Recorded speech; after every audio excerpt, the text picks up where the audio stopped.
বেঙ্গালুরুতে বাংলাদেশি নারীকে নির্মমভাবে ধর্ষণের পর হত্যার প্রতিবাদে বিক্ষোভ সমাবেশ করেছে বৈষম্য বিরোধী ছাত্র আন্দোলন।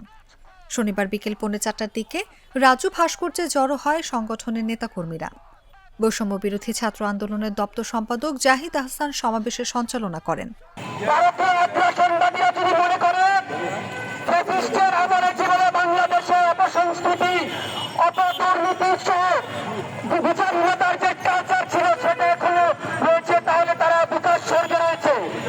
আমরা বৈষম্য বিরোধী ছাত্র আন্দোলন স্পষ্ট ভাষায় জানিয়ে দিতে চাই, ফ্যাসিস্টের দোষরদের মতো এই বাংলাদেশে কেউ আর মাথা ছাড়া দিয়ে উঠতে পারবে না।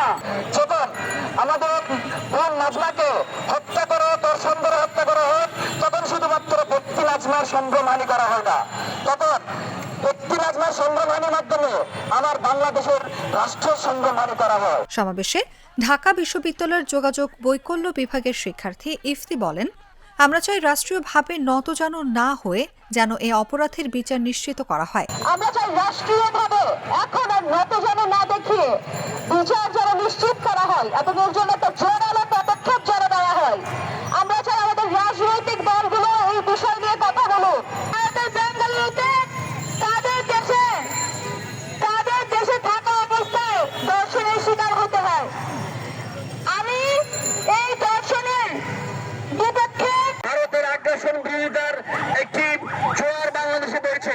আমরা দেখেছি সীমান্তে আমাদের সীমান্তরক্ষী বাহিনী, আমরা দেখেছি সীমান্তে আমাদের সীমান্তবর্তী অঞ্চলের মানুষজন কিভাবে বিএসএফ এর গুলির সামনে, বিএসএফ এর আগ্রাসনের সামনে রুখে দাঁড়িয়েছে। সুতরাং দিল্লিকে স্পষ্টভাবে শুনতে হবে, ভারতের প্রশাসনকে কান সজাগ রেখে শুনতে হবে। জুলাই গণঅভ্যুত্থানের আগের শেখ হাসিনার আমলের বাংলাদেশ আর এখনকার বাংলাদেশ মোটেই এক নয়। বিক্ষোভ সমাবেশে বৈষম্য বিরোধী ছাত্র আন্দোলনের বিভিন্ন স্তরের নেতাকর্মীরা উপস্থিত ছিলেন।